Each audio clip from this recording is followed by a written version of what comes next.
Inside the 12, and your first Welcome look back to the at 2025 college football schedule He is LD reveal. McClain. I am Pete Souza. With- It is our privilege to walk you through this schedule. We're going to start running right now. We get to Cincinnati. The All right, this one is 2024, Cincinnati. we're 5-7. Week one, Now, they start off with the bang. I would tell you Thursday night something. game in Kansas City Cincinnati, Ohio. against Nebraska. Well, it's not that too is something that far just from jumps out at you. the 4-14 Columbus area. Cincinnati. So the red is a home games and black is away game. But as you can see that we have some cool games that we're gonna face against this year. The ones that we know is Kansas, Iowa State, UCF, Baylor, Utah, Arizona, BYU in the last game against TCU, Horned Frogs. But I think the 4 out of their 6 games, Even up front Oklahoma are at State. home. That's a key thing, right? So you're going to get most of these tough games. Iowa State, I know everybody's talking about Iowa State, which respectfully so. You've got them at home. You've got BYU at home, and you've got Baylor at home as well. So that's the thing to me, and that's going to be the theme throughout this entire show is which one of these teams has the right type of scheduling for home games, either early in the season or late in the season, and that typically can carry a team like the Bearcats that's kind of under the radar, a chance for them to make a push late in the season. They got off to a hot start last year. They were 5-2. They beat Arizona State. I mentioned overall their body of work in the Big 12, 4-14. You can flush that and start brand new this year, and you have an opportunity to get going. Really exciting time to be a Bearcat fan. No, I think so too. They struggled on the road. They were 2-4 on the road, but now they've got some opportunities to get right. They've got some teams that, looking at this, yes, they've got to go to Utah, and yes, they finish in Fort Worth against TCU, which is going to be a very difficult game. But again, it's all going to be predicated on how they start the season. They've got a chance to get right going into that Kansas game, 9-27 at Iowa State and in UCF.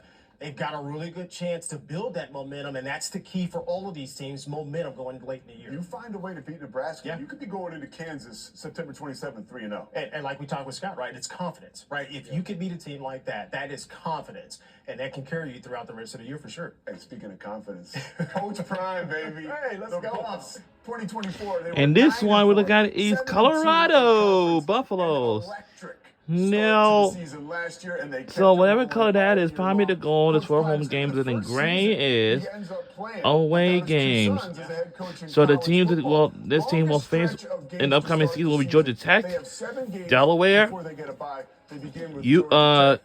Talk to me about the Houston, conference slate. What jumps out at you? BYU, Well, if you TCU, look at this, Iowa they were really State, good at Utah, last year. Arizona, They were West 5-1, Virginia, and Iowa that's the key, State. right? And look how their I'm sorry, schedule Arizona shapes State, up and for then these guys, Kansas right? You got State. 5 out of the first 7 games at home. That's a big deal, right? And if you look at it as a team that is trying to get the student body involved, you've got that atmosphere as some of these teams start to travel in. That is a huge thing for Coach Prime and his crew. They're going to have obviously a new quarterback. It's either going to be Jaden Salter, it's either going to be Julian Lewis, who we don't know. But make no mistake about it, they're going to be ready, locked and loaded there in Boulder. Well, you mentioned Colorado, and they lose guys, right? You lose Shador, you lose Shiloh.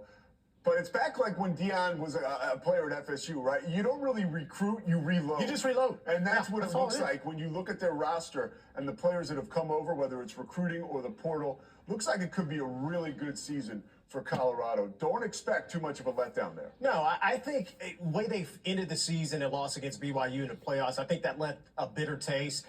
You know how it is. If you don't finish the season on a win, boy, that propels you in the offseason. And so, again, with this schedule, I think it is very favorable for these guys of how they can certainly make a run and get right back in the mix of a Big 12 championship appearance, perhaps. And you mentioned 5 of those first 7 games at home. Their bye week coming week 8. So they'll have a little bit of time to get on a roll and get some momentum going. How about Houston? Willie Fritz. And this one is Houston Cougars.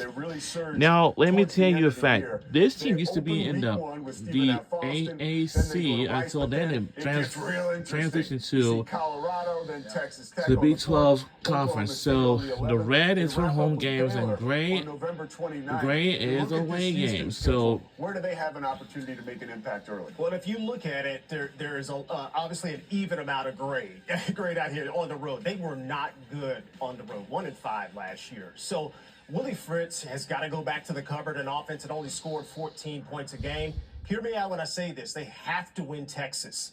They play 5 teams from the state of Texas that they are highly capable of winning. Now, TCU, Texas Tech, that's going to be a little bit of a challenge for sure. But if they can win those games, that's 5 wins, Pete. That puts them ahead of what they did last year. And then you sprinkle in some of these other games. Now, Oregon is going to be obviously tough. Colorado, obviously playing them at home, is going to be very, very tough. Arizona State, like we mentioned, but they got a chance to improve here and certainly make some noise in the Big 12. Yeah, they got that Oregon State game on the 27th of September. But they wrap up, you mentioned the Texas teams, TCU and Baylor. They'll have an opportunity early to prove themselves and late. Yeah, and that's what you look for. And to think about the Texas teams and the way you talked about how they finish, that's a rivalry, right? Because all these kids kind of know each other in the state of Texas. They've been recruited. They've been on the same recruiting trips in the state of Texas. So how it falls again for the Cougars is, again, another one of these teams that you got to get good while the getting is there. Because if you don't, you're going to be up against it trying to beat a solid team like an Arizona State. West Virginia, obviously, that's going to be a tough team coming in, the Mountaineers. You're going to be in those situations that you don't want to get in late in the season like that. And don't get it twisted. There were some recruiting wars over this Texas recruit back in the day. All right, next up we go to Iowa Next State. up is Lots to be Iowa excited about if you're a State Cyclones. Cyclones. Last year you had your first 11 wins. We have season. like You made gold the Big and 12 red, championship game. like You were so basically gold is one home games and game away from the is the college red. football playoff. Of So course, the Iowa for game, home everybody's games, fired up for that. we know How some about teams will Iowa face against. going I Kansas know State? Now that is, it's gonna well, it was a be home game for Iowa, Kansas State. So Iowa State doesn't lose Arizona, BYU, The Cyclone faithful has to be super charged up for Arizona that. State, November 1st. and Rematch Kansas. with Arizona State. That is going to be one that everyone in the country is going to be looking at. And I would especially tell you folks some. in I Vegas. think I look at this schedule. that this team- is the one where I kind of actually scratch my head. They've got 3 buys. It's Well, one of they 3 probably a teams in the pretty Big 12 good that team, actually so we has just 3 gotta double buys. check to make sure. It takes away their rhythm. And if you know this, Pete, playing football, you kind of got to get into a rhythm and start to play. And if you look at how the schedule is shaped out, I think they have the absolute toughest schedule in the Big 12, not from a standpoint of logistics, but a standpoint, they've got the bullseye on their back, right? I think it's one of these games that, or one of these teams that it's going to be a landmine every single step of the way, and especially after that second bye where you're sitting there playing some of the toughest teams in the conference, obviously, as well. But I think it's going to be a real tough challenge when you go Colorado, then BYU. Man, that is tough. And then you're gonna have a break at some point in time in between all this towards the end of the year. So that is a tough one in my opinion. You get that bye before the last 2 games. Then you have Kansas, and then you have Oklahoma State. Real good news for the Cyclones. Hey, Matt Campbell, he's not the head coach of the Bears. He's the head coach of Iowa State. After getting interest from pretty major organizations, he is staying put in Ames, and you got Rocco Beck's back. They're in pretty good shape, but I really like your note. This could be the toughest schedule in all of the Big 12. Yeah, I agree. All right, we are just getting started here on Inside the 12. First look at the 2025 Big 12 football schedule. Happy to be a part of it with you. Kansas State looking to build on their impressive 9-win season, while the Oklahoma State Cowboys are desperate to bounce back. Their schedules and more when we return. It will be more when we return.